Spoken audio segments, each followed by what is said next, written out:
Le rompí la nariz al niño más intocable de toda la escuela y durante unos segundos nadie respiró porque todos sabían que eso no debía pasar, no a él, no delante de todos, y mucho menos por alguien como yo que siempre había sido invisible, pero todo empezó mucho antes, empezó el día en que decidió que yo era su nuevo juguete, su distracción diaria, su forma de demostrar que podía hacer lo que quisiera sin consecuencias porque su padre era uno de los hombres más importantes de la ciudad y su madre financiaba medio colegio, así que desde el primer día que me vio supo que yo no iba a responder, que yo iba a aguantar, y eso fue exactamente lo que hice al principio, aguantar. El primer ataque fue pequeño, casi ridículo, me tiró los cuadernos al suelo al pasar y siguió caminando como si nada mientras sus amigos se reían, yo me agaché a recogerlo sintiendo esa mezcla de vergüenza y rabia que no sabes dónde meter. El segundo día fue peor porque ya no fue casualidad, me quitó la mochila en el recreo y la lanzó por encima de la valla obligándome a salir del patio para buscarla mientras todos miraban, algunos riendo, otros fingiendo no ver nada, y cuando volví él estaba apoyado contra la pared mirándome como si fuera un espectáculo, como si yo existiera solo para entretenerlo, y ahí entendí que no iba a parar, que esto iba a ir a más. Y aún así no hice nada porque en ese momento crees que si aguantas lo suficiente todo se detendrá, que se aburrirá, que encontrará a otra persona.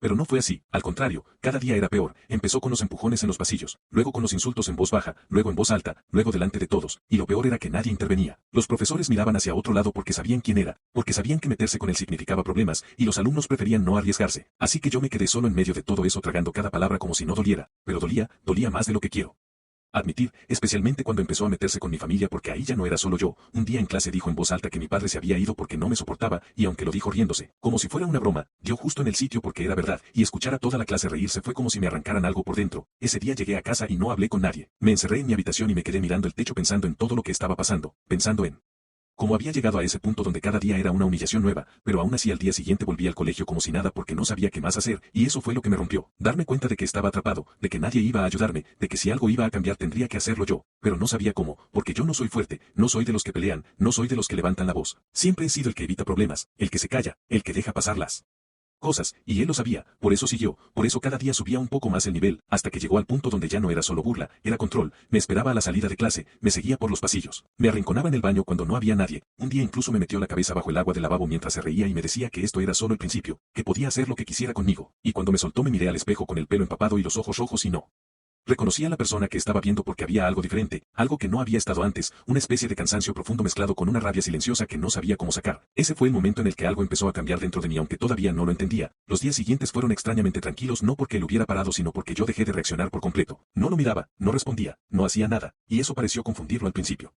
Pero luego lo enfureció más, necesitaba mi reacción, necesitaba verme romperme, y como no la tenía empezó a buscar nuevas formas de provocarme, cada vez más agresivas, cada vez más directas, hasta que llegó el día que lo cambió todo. Estábamos en clase de educación física jugando al fútbol, el profesor estaba distraído hablando con otro alumno y él vio su oportunidad, empezó como siempre, empujones pequeños, comentarios en voz baja, risas con sus amigos, pero esta vez yo no sentía lo mismo, no. Había miedo, no había vergüenza, solo una calma rara como si todo estuviera en pausa, como si mi mente hubiera decidido que ya era suficiente. Entonces cuando volvió a empujarme más fuerte de lo normal y caí al suelo escuché las risas otra vez pero sonaban lejanas, como si no fueran para mí, me quedé unos segundos en el suelo mirando el cielo, respirando, y luego me levanté despacio, lo miré directamente a los ojos y por primera vez no aparté la mirada, él lo notó al instante, su sonrisa cambió. Dio un paso hacia mí preparado para repetir lo de siempre, otro empujón, otra burla, otra risa, pero esta vez no ocurrió así porque antes de que pudiera tocarme le di un golpe directo con toda la fuerza que tenía. No pensé en las consecuencias, no pensé en nada, solo lo hice, y el sonido fue seco, fuerte, imposible de ignorar, su cabeza se movió hacia un lado y su cuerpo tardó un segundo en reaccionar antes de caer al suelo. El silencio que siguió fue absoluto, nadie habló, nadie se movió. Incluso el profesor se quedó congelado, y yo me quedé ahí de pie con el corazón latiendo tan fuerte que pensé que se me iba a salir del pecho, mirando lo que acababa de hacer sin creerlo del todo. Pero lo más impactante no fue el golpe, fue lo que pasó después porque él empezó a llorar, no de rabia, no de furia, sino como un niño pequeño, tapándose la cara, mirando a su alrededor buscando a alguien que lo ayudara. Pero nadie se movía, nadie sabía qué hacer porque el mundo acababa de girar de una forma que nadie esperaba, el intocable ya no lo era, el fuerte ya no estaba arriba, y yo, el invisible, acababa de romper esa ilusión en segundos. El profesor reaccionó finalmente y me llevó a la oficina del director mientras detrás se quedaba el murmullo creciendo, las miradas, las preguntas. Yo caminaba en silencio esperando lo peor porque sabía que lo que había hecho no tenía vuelta atrás, pero curiosamente no sentía miedo, sentía algo parecido a alivio, como si por fin hubiera dejado de cargar algo que llevaba demasiado tiempo dentro. Cuando llegamos el director me pidió que explicara lo sucedido y por un momento dudé pero luego lo dije todo, sin adornos, sin exagerar, cada insulto, cada empujón, cada humillación, cada cosa que había pasado durante semanas, y mientras hablaba vi cómo su expresión cambiaba poco a poco porque no era la primera vez que escuchaba algo así, solo que nunca había llegado a ese punto. Llamaron a sus padres y a los míos y lo que siguió fue una discusión tensa, sus padres intentaron defenderlo, minimizarlo, decir que yo era el agresor, que su hijo no haría algo así sin motivo, pero esta vez no estaban solos porque otros alumnos empezaron a hablar, tímidamente al principio, luego con más seguridad, contando sus propias experiencias, sus propios momentos, y de repente ya no era solo mi palabra contra la suya, era un patrón, era algo que llevaba tiempo pasando y que todos habían ignorado, al final la decisión no fue la que ellos Esperaban, no me expulsaron, a él lo suspendieron indefinidamente y lo obligaron a asistir a terapia, pero lo más importante no fue eso. Lo más importante fue lo que cambió después porque cuando volví al colegio ya no era el mismo lugar, la gente me miraba diferente, algunos con respeto, otros con sorpresa, pero nadie con burla, y él cuando regresó semanas después tampoco era el mismo, caminaba más despacio, hablaba menos, evitaba cruzarse conmigo, y por primera vez parecía entender lo que sé. Siente estar abajo, y a veces me pregunto si todo tuvo que llegar a ese punto, si no había otra forma, si la violencia era realmente la única salida, pero luego recuerdo cada día anterior, cada momento en el que pedí ayuda sin decirlo, cada vez que alguien pudo hacer algo y no lo hizo, y entiendo que no fue una decisión, fue el resultado de todo lo acumulado, de todo lo ignorado, de todo lo que nadie quiso ver hasta que fue imposible seguir mirando hacia otro lado, y aunque no estoy orgulloso de haber golpeado a alguien, sí sé que ese día dejé de ser la persona que todos podían pisar sin consecuencias y eso cambió todo para siempre. Cuando volví a casa esa tarde, el silencio de siempre se sentía diferente. Mi madre ya sabía lo que había pasado, el director la había llamado antes de que yo saliera del colegio. Estaba sentada en la cocina, con una taza de café frío entre las manos, mirándome como si intentara reconocerme. No gritó, no me preguntó por qué lo había hecho. Solo dijo: siéntate. Y yo me senté. Le conté todo otra vez, pero esta vez más despacio, sin la prisa del despacho del director. Le hablé de los cuadernos tirados, de la mochila al otro lado de la valla, de las risas, de las palabras sobre mi padre, de las humillaciones diarias, de cómo cada día se había ido haciendo más pesado hasta que ya no pude cargarlo más. Ella escuchaba con los ojos bajos. Cuando terminé, se quedó callada un rato largo. Luego suspiró y dijo algo que nunca olvidaré. Yo sabía que algo pasaba.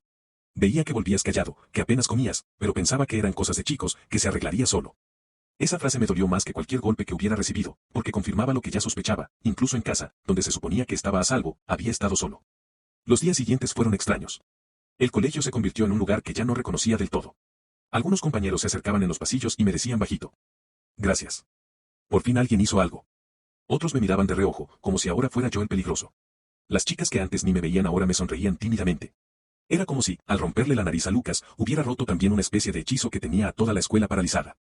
Lucas estuvo fuera casi 3 semanas. Su suspensión fue efectiva de inmediato. Su padre, el poderoso empresario que todos temían, intentó presionar al director y hasta amenazó con retirar las donaciones de su madre, pero esta vez no funcionó. Demasiados testimonios habían salido a la luz. Demasiados alumnos, profesores e incluso personal de limpieza contaron cosas que habían visto durante meses. El patrón era claro y ya no se podía ignorar.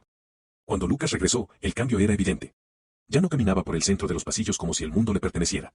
Ahora se pegaba a las paredes, con la nariz todavía hinchada y un moretón amarillento alrededor de los ojos. Sus amigos de siempre lo rodeaban menos. Algunos habían empezado a distanciarse, como si temieran que la mancha de debilidad se les pegara. La primera vez que nos cruzamos después de su vuelta fue en el recreo. Yo estaba sentado solo bajo un árbol, comiendo un bocadillo.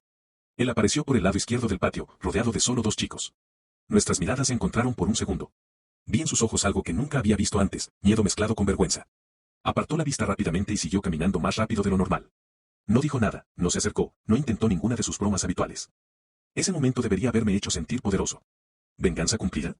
Pero no fue así. Sentí una especie de vacío raro, como si hubiera ganado una batalla que nunca quise pelear. Las semanas pasaron y, poco a poco, la normalidad volvió, aunque una normalidad diferente. Empecé a hablar más en clase. Levantaba la mano cuando sabía la respuesta. Ya no me escondía en la última fila. Un día, en la clase de historia, la profesora me pidió que leyera un texto en voz alta. Antes habría sentido pánico. Ahora lo hice sin temblar. Cuando terminé, varios compañeros aplaudieron bajito. Fue una tontería, pero para mí significó mucho. Un día, casi al final del trimestre, pasó algo que no esperaba. Estaba en la biblioteca estudiando para un examen cuando Lucas entró solo, sin amigos. Buscó un libro en la estantería del fondo y, al pasar por mi mesa, se detuvo un segundo. Yo levanté la vista. Él tragó saliva y, casi en un susurro, dijo: siento lo que te hice. No fue una disculpa larga ni elaborada. Solo 4 palabras. Su voz sonaba ronca, como si le costara sacarlas. Yo no supe qué responder al principio. Me quedé mirándolo. Luego dije lo único que se me ocurrió. Yo también siento haberte roto la nariz. Pero no siento haber parado. Él asintió ligeramente, como si entendiera. Luego siguió su camino y salió de la biblioteca sin mirar atrás. Esa noche, en mi habitación, pensé mucho en esa conversación corta. No borraba nada de lo que había pasado. No convertía en amigos a 2 personas que se habían hecho daño. Pero si cerraba algo. Era como si, por fin, los dos hubiéramos reconocido que el juego había terminado y que ninguno había ganado de verdad. El resto del curso transcurrió con una calma que antes parecía imposible. Saqué mejores notas. Hice un par de amigos nuevos. Incluso me apunté al equipo de baloncesto del colegio, algo que nunca me habría atrevido antes. Descubrí que me gustaba el deporte, que me gustaba moverme, que me gustaba sentir mi cuerpo fuerte después de tanto tiempo sintiéndome pequeño. Lucas nunca volvió a ser el mismo. Seguía teniendo dinero, seguía teniendo una familia influyente, pero ya no tenía el poder invisible que antes lo protegía todo. Algunos profesores empezaron a tratarlo con más firmeza. Otros alumnos ya no le reían todas las gracias.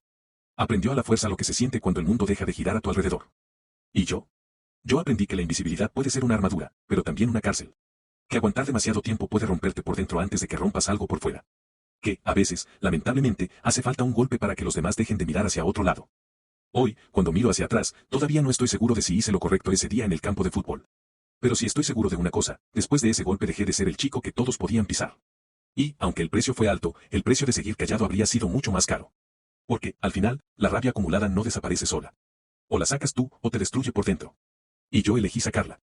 Pero la historia no terminó ahí. Los meses siguientes trajeron cambios más profundos de los que esperaba. Al principio creí que todo se calmaría rápido, que volveríamos a una especie de normalidad, pero el colegio había cambiado de verdad y yo también había cambiado más de lo que imaginaba. Empecé a notar que algunos profesores me trataban con un respeto nuevo, como si ahora vieran en mí a alguien capaz de defenderse, y eso me abrió puertas que antes ni sabía que existían. Un día, la orientadora del colegio me llamó a su despacho. No para hablar del incidente, sino para ofrecerme participar en un taller sobre resolución de conflictos y liderazgo. Ella decía que mi experiencia podía ayudar a otros alumnos que estaban pasando por situaciones similares. Al principio dudé, porque no me veía a mí mismo como alguien que pudiera dar consejos, pero acepté. Y fue una de las mejores decisiones que tomé. En ese taller conocí a otros chicos y chicas que habían vivido acoso. Algunos más graves que el mío, otros más sutiles, pero todos con el mismo sentimiento de soledad y de no ser vistos. Escuchándolos me di cuenta de que mi historia no era única, y que el silencio que yo había guardado durante semanas era el mismo silencio que muchos guardaban por miedo a las consecuencias. Hablar en ese taller me ayudó a procesar lo que había pasado y también me hizo entender que romper la nariz de Lucas no había sido solo un acto de rabia, sino el final de un largo proceso de invisibilidad que ya no estaba dispuesto a aceptar. Fuera del colegio, las cosas en casa también mejoraron. Mi madre y yo empezamos a comunicarnos más. Ella dejó de asumir que todo estaba bien y yo dejé de esconderme en mi habitación. Cada noche hablábamos de cómo había sido el día, de que me preocupaba, y poco a poco empezó a contarme más sobre ella, sobre cómo se sentía sola desde que mi padre se fue, sobre los esfuerzos que hacía para que yo no notara la falta de dinero o de tiempo. Yo nunca había pensado en eso desde su perspectiva. Siempre había estado tan centrado en mi propio dolor que no había visto el suyo. Esa conexión nueva con mi madre me dio una fuerza que no sabía que necesitaba. Era como si por fin tuviéramos un equipo, en lugar de dos personas viviendo bajo el mismo techo. Pero Lucas seguía siendo una presencia en el fondo. Aunque ya no me molestaba directamente, su sombra todavía estaba ahí. A veces lo veía en los pasillos, más delgado, más callado, con la mirada baja. Sus amigos de antes ya no lo seguían como antes. Algunos incluso se habían acercado a mí para contarme que ellos también habían sentido miedo de él, pero que nunca se atrevieron a decirlo. Uno de ellos, un chico llamado Mateo que siempre había sido de los que se reían de las bromas de Lucas, me confesó un día que se arrepentía de no haber intervenido, que había tenido miedo de convertirse en el siguiente objetivo. Yo lo entendí, porque yo había sentido lo mismo durante mucho tiempo. Ese miedo colectivo era lo que había permitido que Lucas hiciera lo que quisiera durante tanto tiempo, y ahora que el miedo se había roto, todo el grupo empezaba a desmoronarse. Poco a poco empecé a sentir algo parecido a la compasión por Lucas. No era que olvidara lo que me había hecho ni que justificara sus acciones, pero empezaba a ver que él también era un producto de su entorno, un chico criado con la idea de que el dinero y el poder de sus padres lo hacían intocable, y que nunca había aprendido a relacionarse de otra forma. Su terapia parecía estar funcionando, aunque lentamente. Alguien me contó que en las sesiones hablaba de cómo se sentía vacío, de cómo necesitaba humillar a otros para sentirse grande. Yo no sabía si eso era verdad, pero tenía sentido con lo que había vivido con él. Un día, casi al final del curso, pasó algo inesperado. Estábamos en una actividad extracurricular, un taller de teatro que yo había decidido probar por curiosidad. Lucas también estaba allí, porque su terapeuta se lo había recomendado para mejorar sus habilidades sociales. Al principio el ambiente fue tenso. Todos sabíamos la historia entre nosotros. Pero la profesora, una mujer joven y enérgica, no permitió que eso interfiriera. Nos puso a trabajar en parejas para improvisar escenas y, por casualidad o por destino, nos tocó juntos. Al principio ninguno de los dos sabía qué decir.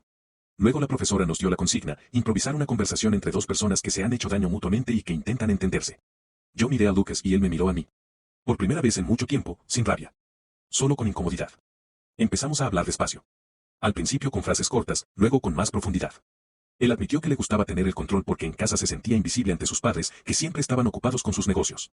Yo le conté cómo me había sentido día tras día, acumulando rabia hasta que exploté. La escena duró solo unos minutos, pero cuando terminamos el silencio en la sala fue diferente.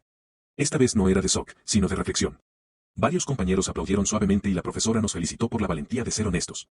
Ese momento no nos convirtió en amigos, pero sí rompió el último pedazo de hielo que quedaba entre nosotros. Después de eso, Lucas empezó a saludarme con un gesto de cabeza cuando nos cruzábamos en los pasillos. Yo respondía de la misma forma. Nada más. Pero era suficiente para sentir que el ciclo se había cerrado de verdad.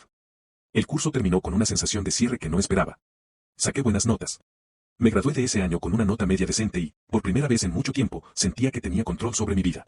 El verano fue tranquilo. Pasé más tiempo con mi madre. Salimos a pasear, hablamos de planes para el futuro. Incluso empezamos a ahorrar para un pequeño viaje que siempre habíamos querido hacer, pero que nunca habíamos podido permitirnos. Cuando volví al colegio el siguiente año, todo era diferente. Lucas ya no estaba. Había cambiado de centro escolar por decisión de sus padres. Según decían, querían darle un nuevo comienzo en un lugar donde nadie supiera su historia. Yo no sé si eso fue bueno o malo para él, pero para mí significó que podía empezar de cero, sin su sombra. El nuevo curso trajo nuevos desafíos, pero también nuevas oportunidades. Me apunté a más actividades, conocí a gente nueva y, poco a poco, me fui convirtiendo en alguien que hablaba cuando tenía algo que decir, que defendía a otros cuando veía injusticias pequeñas y que ya no se escondía en la invisibilidad. Porque ahora sabía lo caro que podía salir ese silencio. A veces todavía pienso en aquel día en el campo de fútbol, en el sonido del golpe, en el silencio que siguió, y en cómo un solo acto impulsivo cambió tantas cosas. No estoy orgulloso de la violencia, pero estoy agradecido de haber encontrado el valor para parar lo que nadie más quiso parar. Porque, al final, la verdadera lección no fue el golpe, sino todo lo que vino después, aprender a hablar, aprender a pedir ayuda, aprender a no acumular hasta explotar y, sobre todo, aprender que nadie es realmente intocable. Ni el que tiene todo el poder, ni el que parece no tener nada. Todos somos frágiles bajo la superficie y, a veces, solo hace falta un momento de valentía para recordárselo al mundo y a uno mismo. Los años siguientes pasaron más rápido de lo que imaginaba, y el colegio quedó atrás como un capítulo cerrado, pero no olvidado. Entré en la secundaria superior, en otro centro a 40 minutos de casa, donde nadie conocía mi historia ni la de Lucas, y por primera vez pude ser simplemente yo, sin el peso de ser el chico que rompió una nariz ni el invisible que aguantaba todo. El primer día me senté en la tercera fila, ni muy delante ni muy atrás. Cuando la profesora de lengua pasó lista y dijo mi nombre, no hubo risas contenidas ni cuchicheos. Solo un presente mío que sonó más firme de lo que esperaba. Empecé a estudiar con más ganas. Me interesé por la psicología y la educación, porque quería entender por qué pasan estas cosas y cómo evitarlas. En la biblioteca descubrí a Viktor Frankl, a Seligman, a Bandura. Subrayaba frases como si fueran instrucciones para desarmar una bomba que ya había explotado dentro de mí. Mi madre estaba orgullosa, y yo también me sentía diferente, más fuerte, más seguro, pero con una cicatriz interna que me recordaba cada día lo fácil que es romperse en silencio. A veces, en el bus de vuelta, cerraba los ojos y escuchaba otra vez el sonido seco de mi puño contra la nariz de Lucas. No por nostalgia, sino para no olvidar el precio. Un día recibí un mensaje inesperado. Era de Mateo, el chico que se había acercado a mí al final del curso anterior. El que antes reía las bromas de Lucas para no ser el siguiente. Oye, te vi en la lista de admitidos de la Feria de Ciencias. Felicidades. Por cierto, vi a Lucas en el centro comercial. Está en el San Ignacio ahora. Se le ve, distinto. Más flaco. Solo. Esa noche, en casa, le conté a mi madre sobre el encuentro mientras cenábamos lentejas. Ella dejó la cuchara en el plato, se levantó y me abrazó fuerte, sin decir nada al principio. Luego susurró. Estoy orgullosa del hombre en el que te estás convirtiendo. No por lo de antes, sino por esto de ahora. Poco a poco empecé a dar charlas en instituto sobre acoso escolar. La primera fue en mi antiguo colegio. El director me invitó, con la voz un poco tensa. Compartía mi experiencia sin adornos, sin victimismo. Yo no soy un héroe, decía siempre al empezar. Soy alguien que se equivocó de forma y acertó de fondo. El silencio colectivo permite que estas cosas crezcan. Y, a veces, hace falta un momento de valentía para romperlo. Pero la valentía no es un puñetazo. La valentía es hablar el primer día, no el último. Los estudiantes me escuchaban atentos. Algunos bajaban la cabeza. Otros asentían. Algunos se acercaban después para contarme sus propias historias, que les quitaban el bocadillo, que les hacían memes, que les decían maricón por sacar buenas notas. Yo les daba consejos prácticos, pedir ayuda a 3 adultos distintos, grabar pruebas con el móvil, apuntar fechas, no enfrentarse solos, buscar aliados. Me sentía útil, como si todo el dolor acumulado hubiera servido para algo positivo. Un año después, participé en un proyecto nacional sobre prevención de bullying financiado por el ministerio. Allí conocí a personas que habían vivido situaciones mucho peores que la mía. Un chico que intentó tirarse de un tercer piso. Una niña que desarrolló mutismo selectivo durante 2 años. Sus historias me recordaban que mi caso no era único, pero también me mostraban que la recuperación es posible con apoyo y con tiempo. En ese proyecto conocí a una chica llamada Ana que había sido acosada durante años por su apariencia. Tenía vitíligo y, durante la ESO, le llamaban dálmata y le pegaban papeles en la espalda. Ella me contó cómo había encontrado fuerza en grupos de apoyo y en actividades artísticas. Pintaba murales enormes con frases de gente que había salido adelante. Empezamos a hablar más a menudo y, con el tiempo, nos hicimos muy amigos. Ella me ayudó a ver que la rabia que yo había sentido podía transformarse en algo constructivo, en empatía y en acción. ¿Y si hacemos talleres juntos? Me propuso una tarde, mientras mezclaba azul cobalto con blanco. Tú pones la cabeza, yo pongo el color. Juntos organizamos talleres en varias escuelas y vimos cómo los estudiantes empezaban a intervenir cuando veían injusticias. En un instituto de Vallecas, un grupo de tercero creó un sistema de bancos amarillos. Si veías a alguien solo en el recreo, te sentabas con él. Sin preguntas. Solo compañía. Era gratificante y sanador al mismo tiempo. Mientras tanto, Lucas también había encontrado su camino. Según supe por redes sociales, estudiaba Derecho en la Autónoma y participaba en iniciativas de justicia juvenil. Había salido en un periódico local por defender a un menor que había sido expulsado injustamente. Subió una foto el día que se graduó del programa de mediación escolar. No le di like. Pero tampoco pasé de largo. Me quedé mirando la foto un rato. Había algo diferente en sus ojos. La vida seguía adelante, con sus altibajos. Yo terminé la secundaria con una media de 8.7. Entré en la universidad a estudiar psicología educativa con una beca por expediente y por proyecto social. Mi madre encontró un trabajo mejor, de administrativa en un centro de salud, con horario de mañana. Nuestra relación se fortaleció aún más. Teníamos conversaciones profundas sobre la vida, sobre errores, sobre segundas oportunidades, y yo sentía que por fin tenía una base sólida para construir mi futuro.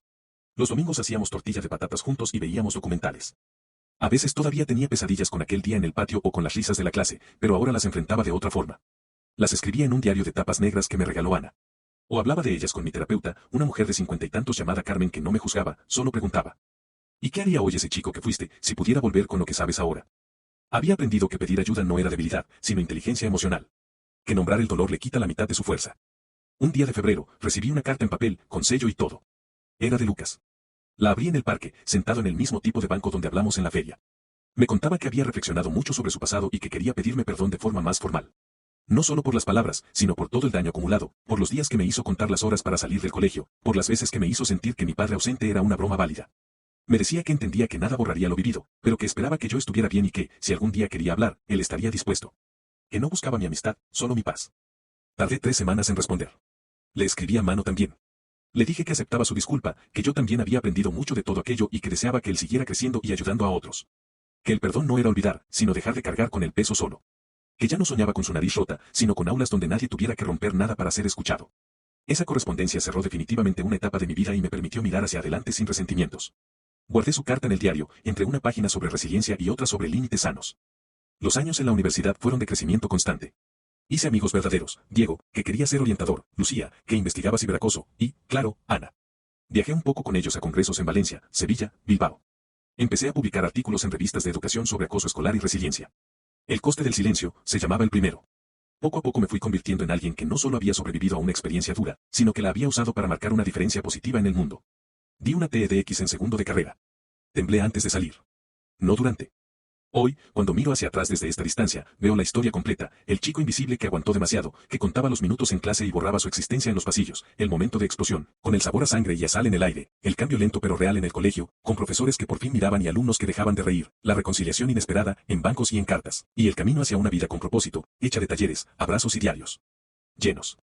No estoy orgulloso de haber usado la violencia, pero entiendo que fue el punto de quiebre necesario en ese contexto donde nadie más actuaba a tiempo. Donde los protocolos estaban en un cajón y el miedo era el director en la sombra.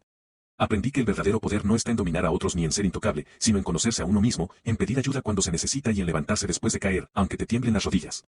También aprendí que todos llevamos fragilidades invisibles, el niño rico con padres ausentes que compra silencio con regalos, el chico callado que acumula rabia porque nadie le pregunta qué te pasa. La madre que sufre en silencio y plancha uniformes a las 11 de la noche para que no se note que falta dinero.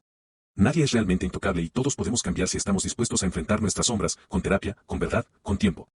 Ahora, cuando doy charlas en escuelas, entro al aula y lo primero que hago es mover una silla y sentarme a su altura. Miro a los estudiantes y les digo que, si alguien está sufriendo, no esperen a que explote como yo lo hice. Hablen. Busquen ayuda. Apunten fechas. Graben. Busquen a 3 adultos hasta que uno escuche. Intervengan. Porque el silencio duele más que cualquier golpe y porque un solo acto de valentía, una palabra, una mano en el hombro, un ven, siéntate con nosotros, puede cambiar la vida de alguien para siempre. Mi historia no terminó con un puñetazo. Terminó con comprensión, con crecimiento y con la decisión diaria de no volver a ser invisible ni permitir que otros lo sean.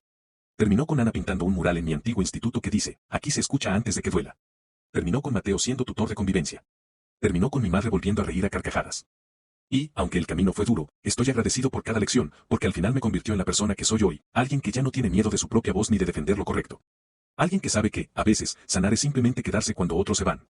Y que, después de todo, la mejor venganza es una vida que sirve para que otros no tengan que vengarse. Después de esa noche salí con unas ganas raras en el pecho, como si me hubieran cambiado el aire de dentro y ahora respirara por primera vez sin miedo a que me lo quitaran. No fue al día siguiente. Fue meses después, cuando ya creía que la historia se había quedado dormida en un cajón con la carta de Lucas y el banco amarillo del Instituto Nuevo. Me sonó el móvil a las 22:47. Número oculto. Soy Mateo. Perdona la hora. Ha pasado algo. Lucas está en la puerta de urgencias del 12 de octubre. Pregunta por ti. No pregunté qué. Me puse la chaqueta, bajé las escaleras de 3 en 3 y le dije a mi madre luego te explico sin explicar nada. En el taxi me temblaban las manos y no era de frío. Cuando llegué, Mateo estaba en la sala de espera, con la rodilla rebotando y una mancha de sangre seca en la manga. No es suya, me dijo antes de que abriera la boca. Es de un chaval de 14. Le estaban pegando 6 entre los baños del parque. Lucas se metió. Le abrieron la ceja con una hebilla. Él tiró a 2 al suelo sin pegarles, solo poniéndoles el cuerpo delante. Como un escudo. Cuando llegó la policía, los otros se largaron. El chaval está bien. Asustado, pero bien. Entré. Lucas tenía 3 puntos encima del ojo y una gasa pegada con esparadrapo. No estaba tumbado. Estaba sentado, con una manta de hospital sobre las piernas, hablando con un crío que no levantaba la cabeza. Tú eres el del puñetazo, me dijo el crío cuando me vio. Lucas se giró. Y por un segundo volvimos a tener 15 años, pero sin campo de fútbol, sin gradas, sin odio. Solo con la puta vida por medio. Soy, le dije al chaval. ¿Y tú eres el que no se dejó pisar?, me preguntó. Eso intento, contesté. Lucas se rió, y la gasa se le despegó un poco. Me ha dicho que quiere ser abogado, me soltó, señalando al crío. Le he dicho que mejor mediador. Que duele menos la cara. Esa noche no dormimos. Nos quedamos los tres en la sala de espera hasta que vino la madre del chaval, una mujer con ojeras de años y las uñas mordidas. Cuando vio a su hijo entero, miró a Lucas como si mirara a un santo o a un loco. Gracias, le dijo. Lucas negó con la cabeza. Gracias a él, y me señaló. Él me enseñó que a veces hay que ponerse delante aunque te abran la ceja. Salimos del hospital a las 4:12. Caminamos sin rumbo por calles vacías. Lucas cojeaba un poco. Me torcí el tobillo al caer, dijo. ¿Duele?, pregunté. Menos que antes, contestó. Antes dolía todo y no sabía dónde. Nos sentamos en el bordillo de una fuente apagada. ¿Te acuerdas del banco amarillo?, le dije. Lo pintamos el año pasado en tu Insti, contestó. No. El primero. El mío. El que no existía y por eso me rompí. Se quedó callado. Luego sacó el móvil y me enseñó una foto. Era un banco, recién pintado, en el patio del San Ignacio. Amarillo chillón. Abajo, con plantilla, aquí se escucha antes de que duela. Lo pedí yo, dijo. Tardaron 6 meses en aprobarlo. El director nuevo es un cagado. Pero ya está. Me lo quedé mirando. Al chico que me hacía la vida imposible. Al chico que ahora sangraba por otros. ¿Por qué?, le pregunté. Porque un día me rompiste la nariz y no me remataste, dijo. Porque luego me diste la mano. Porque no me usaste para quedar bien. Porque mi terapeuta me dijo que el perdón no se pide, se practica. Y yo llevo 8 años practicando. No supe qué decir. Así que no dije nada. Le pasé mi botella de agua. Bebió. Me la devolvió. Y seguimos caminando. A la semana siguiente, el crío del hospital, se llamaba Yasin, apareció por mi despacho. Traía a su hermana pequeña de la mano y un papel arrugado. Mi madre dice que te lo dé. Dice que es para el banco. Era una donación anónima, 300 euros. Para pintura, ponía en un póster. Para que no se borre. Yasin se quedó en el grupo de mediadores. No hablaba mucho. Pero cuando veía a alguien solo en el patio, se sentaba. Sin preguntar. Solo se sentaba. Como le enseñó Lucas. Como me enseñó el golpe. Un mes después me llamó la directora del San Ignacio. Tenemos un problema, dijo. Y creo que tú eres la solución. Habían pillado a 3 de segundo de bachillerato grabando a un chico con síndrome de Asperger mientras le tiraban la mochila por la ventana. El video estaba en un grupo de 80 personas. No quiero expulsarlos, dijo. Quiero que entiendan. Y me han dicho que tú y él hacéis cosas de esas. Él era Lucas. No hizo falta decir el apellido. Quedamos los 4, la directora, Lucas, yo y los 3 chicos. En la sala de reuniones, con una mesa ovalada que imponía. Los chicos entraron chulos, con los móviles en el bolsillo y los padres esperando fuera con abogados. Lucas no llevó corbata. Llevó la cicatriz de la ceja y la calma de quien ya no tiene nada que demostrar. Puse el video en la pantalla. Sin sonido. Solo las imágenes, el chico, Leo, buscando su mochila en el suelo, mientras se reían, mientras uno decía míralo, el robot. Cuando acabó, ninguno hablaba. Lucas se levantó, fue a la ventana y la abrió. Olía a lluvia. Yo hice eso, dijo, sin mirarles. No con un móvil. Con mis manos. Con mi boca. Con mi grupo. Y durante años pensé que era poder. Hasta que un día alguien me paró. Y no me denunció. Me miró. Y me dijo, hasta aquí, sin palabras. Me dolió más que cualquier expediente. Porque me vi. Se giró. Vosotros habéis grabado. Yo lideré, sabéis que es peor. Que dentro de 10 años, Leo seguirá acordándose de vuestras caras. Y vosotros ni de su nombre, ¿eso queréis, ser un recuerdo de mierda en la cabeza de alguien? Uno de los chicos, el que grababa, empezó a llorar. No de miedo. De vergüenza. De esa que te quema las orejas y te vacía el estómago. Yo no quería, empezó. Ya lo has hecho, le cortó Lucas, sin dureza. Ahora toca qué haces con eso. No les expulsaron. Hicieron 40 horas de servicio a la comunidad en una asociación de autismo. Acompañaron a Leo en los cambios de clase durante 3 meses. Al principio por obligación. Al final porque Leo les enseñó a programar un videojuego y resultaba que el robot era el que más sabía de código. El día que entregaron el trabajo final, Leo expuso. Se trabó 2 veces. Nadie se rió. Cuando terminó, el que grababa se levantó y le chocó la mano. Flojo. Pero se la chocó. Yo estaba al fondo. Lucas a mi lado. Duele menos que un puñetazo, me susurró. Duele distinto, le dije. Pero cura. Esa Navidad, mi madre y yo cenamos con Ana, con Mateo, con Yasin y su hermana, y con Lucas. Sí, con Lucas. Trajo un roscón y un turrón de Alicante. Mi padre no viene, dijo, dejando la caja en la mesa. Dice que estoy perdiendo el tiempo con cosas de pobres. Mi madre le puso otro plato sin preguntar. Aquí no se pierde el tiempo, dijo. Aquí se gana. Brindamos con sidra sin alcohol porque Yasin era menor. Y brindamos por los bancos amarillos, por los que se sientan, por los que se levantan, por los que ya no pegan, por los que ya no se callan. En febrero, Carla, la chica de los cortes, cumplió 100 días limpia. Me trajo una pulsera hecha por ella. Amarilla. Para que no se te olvide contar, me dijo. La llevo puesta. Cuando me preguntan en las charlas si me arrepiento del golpe, ya no digo que no estoy orgulloso de la forma. Digo otra cosa. Digo que me arrepiento de no haber tenido un Lucas antes que se pusiera delante. Digo que me arrepiento de que el sistema necesitara sangre para mirar.